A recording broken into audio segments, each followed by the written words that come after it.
Welcome to the Success Sensei Podcast for anyone interested in success, happiness, and balance. We'll teach you how to be a black belt at life. And now, your host, former professional fighter, multiple world champion, entrepreneur, and investor, Robert Devane. Bowing in, this is Roundhouse, Rob the Success Sensei, helping you to win at life, one kick and punch at a time. Episode 121. 3 big lessons for after Covid-19. So, wow, where to start? Everybody is absolutely shaken to the core regarding the coronavirus and Covid-19. None of us ever thought it was going to be to this scale. Certainly not from early on. And the momentum, the negative momentum has just built and built and built, with numbers rising and with the epidemic and the pandemic spreading from country to country. It's like waking up in the morning, the first thing you do is check the news during the day, check the news, last thing at night, check the news, and just constantly listen and watch as the numbers keep increasing, as the magnitude of this thing keeps increasing and the threat keeps increasing. It's a very, very difficult time for absolutely everybody. Everybody's anxiety and stress is through the roof. People are flittering between trying to say to themselves, you know, it's only the flu, it's not the worst, and trying to justify it or somehow make peace with it so that they have a little bit of control in their life. And then suddenly the opposite end of that, thinking that it is the end of the world and we're all doomed and gloomed and we're all definitely going to get it, and there's going to be a major cull of humankind and population figures around the world. We're on an almost minute by minute or hourly basis, we're all going through the different range of emotions involved in both of those mindsets. It is up to us to control those mindsets. It is up to us to try to plateau our emotions a little bit. But you can be absolutely excused for reaching those kind of depths of emotion, because it's such a strange time. Nobody knows. There are no experts really in this, because nobody's ever gone through this before. It's never been experienced at any time in history. The only heroes out there are the frontline staff, the medical professionals, nurses, doctors, anyone in that kind of a field, care homes. I can't even express how difficult it must be. I can't actually even empathize myself. I can't actually even visualize myself how difficult a job it must be 24 hours a day. All of us think we have it difficult. We're at home stressing, or we're in more comfortable environments stressing out, and all we have to do is worry about ourselves and our loved ones, our people are close enough to us, our our customers. But to have to be on the front line, I just can't actually imagine it. And they're the only heroes in this. Underpaid, overworked, overstressed. How they're managing to do it when, some of them have their own dependents, their own small children, their own spouses. It's just unimaginable. So there's 3 big lessons for after this thing is completed or done or run its course, or whatever's going to happen. By the way, how long is this going to last? That is the golden question. That is the $1 million question. Nobody knows. We don't know whether it's going to be weeks, months, or I read somewhere that this is going to be like flu season annually. It's going to be like the coronavirus. Every year we're going to have to deal with it. So God only knows how long it's going to continue for. Nobody knows. And that is the problem. We are on information overload. We don't know who to get our information from. We don't know who to be listening to. This is another reason why our emotions are going through, rises and dips, because we're listening to different things, some of it positive, some of it negative. So it's very, very hard to know. It's very, very hard to have the perspective as to how long it's going to be. There are certain things which we'll talk about in a second. There's certain things you can do to take back control and to alleviate your stress and anxiety and to hopefully improve your mental health as well. But the 3 big lessons for after COVID-19 that we need to talk about. Number 1. And even though, I'll just say again because maybe I didn't phrase it well enough, or maybe I didn't emphasize it enough. We're not discounting that COVID-19 or the coronavirus is over and done with. We're just saying 3 big lessons that we're learning right now. We're right in it now. We're learning these now, and hopefully after this thing we can work on these 3 things. Right, number 1, should have had a larger emergency fund. All of us should have had a way larger emergency fund. Many people have no emergency fund whatsoever. Many others do have an emergency fund, and I would say that the vast majority of those are saying they should have had a much larger emergency fund. You couldn't have guessed, you couldn't have made this up, what's actually occurring right now. You couldn't have invented it, you couldn't have made it up, you couldn't have written a story about it. People would have thought it was too far-fetched. So you just don't know what's on the horizon. You just don't know what's going to happen. Pandemic is one of many harsh things. There could be environmental issues, there could be economic issues, there could be political, it could be war, it could be all of these things could throw our lives into turmoil. When this is over and done with, in whatever shape and form that may be, make sure that all of us, me, you, everybody, we concentrate on having a larger emergency fund. Not just, if we ever get back to the good times, not just spending all that money and thinking, wow, we're into the good times, that spend is never going to end, but actively generating a larger emergency fund. That was number 1, because I guarantee you right now you wish you had. Number 2, should have had more passive income. Has your job, have they let you go? Have you had to close down your business? Has your business greatly reduced? There's very few businesses there profiting from this right now. And the majority of people in this country alone, I think this week alone, the last few days since Friday, and we're only onto Wednesday by the time you listen to it, 140,000 people are out of work just like that. So, and that's only in this small little country. Imagine globally, and that's only in the few days. So it's going to get way more massive. The repercussions of this, the financial repercussions on everybody is going to be visible and evident for a long time to come. So me, you, all of us should have had more passive income. The majority of people have no passive income, i.e.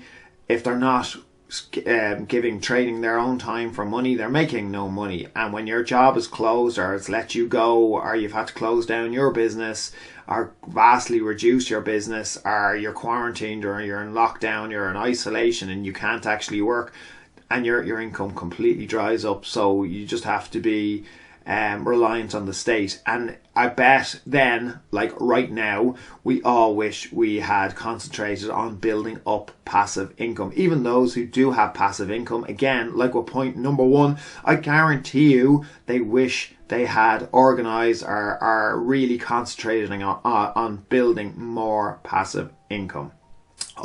When you're in crisis like we're in right now, all of the things that you spent money on in the past can seem like such a waste, especially when basics are under threat.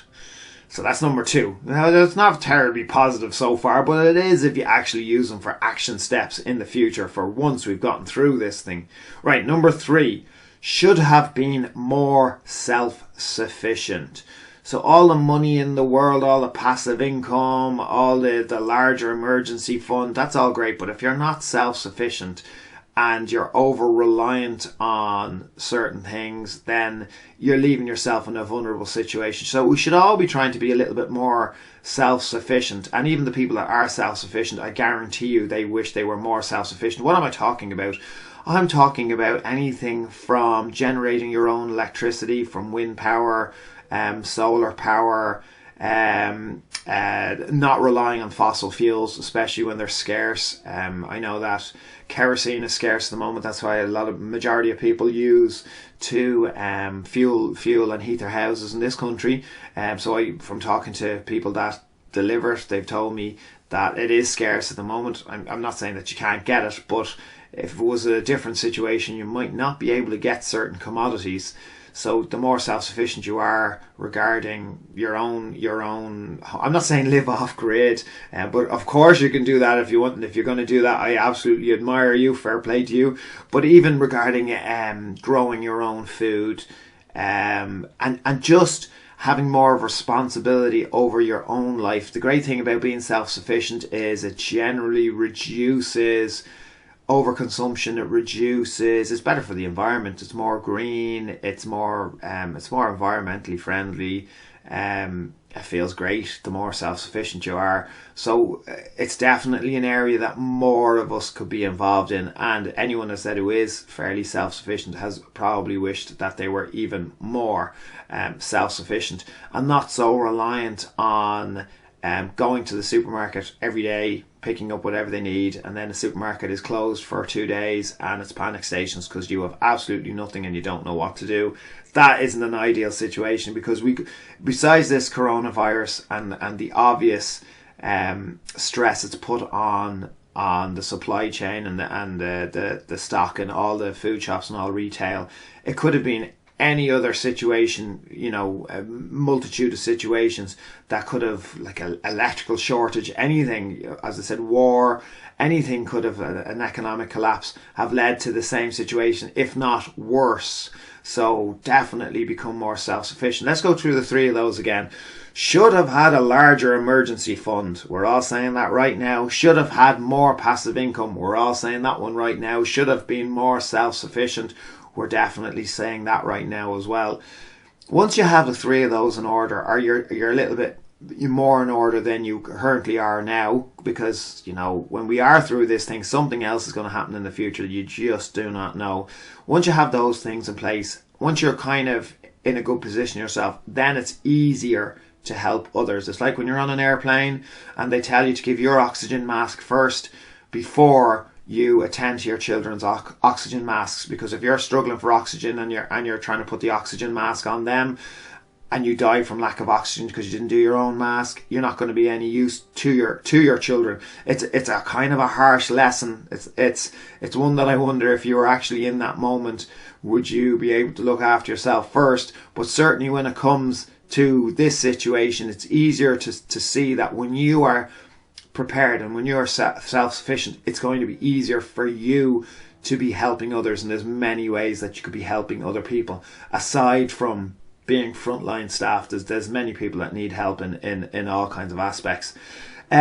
Perspective. I can guarantee you, I don't know, I don't have my crystal ball, I can guarantee you that your life will eventually turn back to normal, will go back to normality, the same way it did after the crash, the same way it does after horrible catastrophic events. Eventually, with enough time, everything goes back to normal, and we'll be walking down the road, greeting each other, hugging each other, kissing each other, and going into Starbucks, getting our coffee as if nothing has ever happened. We're blowing this up in our mind. We're causing unnecessary, undue mental health to ourselves, tormenting ourselves, as I said, especially with the information overload. But it's about perspective. If you were able to step back and look at the timeline in your life, this more than likely, as inconvenient as it is, as harsh as it is, as horrible as it is for certain people, it more than likely is only a small period of time. Even if it drags out, and the time in comparison to the timeline of your own life, more than likely it's only a small period of time. So keep in mind that there is a life beyond this. There is a normal life beyond it. Before long, hopefully you'll be back to your normal life, but hopefully you'll be changed for the better. You'll be more prepared. Be thankful that we're not actually in war. Be thankful that what we're struggling with, as hard as it is, we aren't expected, like in World War I and World War II. We're not constantly living in fear of people dropping bombs on our head. We're not constantly living in fear of all kinds of horrible weapons and horrible bioweapons and whatever could be dropped on us. And at the same time as being expected to raise arms and go out and fight and do whatever we need to do to defend our country. That would be even worse than this scenario. So be thankful that it's not a war. I do imagine that if we talked to the older generations, would they think our generation is soft? Would they think that, we're told to stay at home and eat all the supplies that we have while we watch our Netflix and our TV, and we're giving out about that and we're having our own struggles with that? Would they think that we're soft? I imagine that they would. But it would be nice that we could be more prepared in the future, and ready for any kind of eventuality, and come out of this stronger and more unified in a community sense. Because I would imagine that better decisions will be made in the future for the betterment of countries and regions and et cetera, et cetera. So, well, anyway, that's positive thinking. Now, lastly, before I let you go, there's 1,000,001 conspiracy theories floating around. Some of them are fun to investigate. Some of them aren't. So I don't know about you though, but it's very, very hard to think that all of this was caused by someone having a bat for their lunch. It's very, very hard to kind of imagine that, but sure. Anyway, oh yeah, and just before I let you go, right, one of the reasons why we're so out of whack, and one of the reasons why we're struggling, is because we feel that we don't have control. Especially if you're on lockdown, we feel that we've no control over their lives. That's why it's very important to get into a daily routine. And the more of a routine you have, the more control you will feel over your life. Especially if you're eating well and you are actually getting a bit of exercise done, whether it's in a small room. There's many, many exercise plans that you can do. Everyone is posting online plans that you can do, and I haven't seen anyone charging for these plans. So, I mean, that's definitely a positive human spirit, positive person to person spirit. So there are actually positive things and good things as well, besides everybody just trying to go out and buy up all the toilet roll in your local shop. There are good things happening as well. So have a look at the routines. Make sure you do a little bit of physical activity every day. Make sure you take the opportunity to read, to spend time with your loved ones if you're not completely in isolation, and just try to take back a little bit of control and make of your time the most. Make the most of the time that you have, because you'll be back to the busy, stressful life again, your normal life and beyond, hopefully very, very shortly. I do wish you all the best. I really hope you're looking after yourself and those around you. I hope you're taking the precautions. I hope you're not taking this too lightly. Have a listen to the things that I was talking about, those 3 points, because when this is done and dusted, get cracking on those. Have a little bit of motivation, especially if you feel that you're going to be starting again. Recharge your batteries now so that you're going to be ready and you'll hit the ground running, confident and motivated and energized to start again if that's the position you're in. Thank you for listening. I'm Roundhouse Rob, the Success Sensei. Life is a fight you can enjoy and win. Bowing out. This has been the Success Sensei, fighting the winning fight. So add us, subscribe, like, and comment. Keep those hands up and keep moving forward.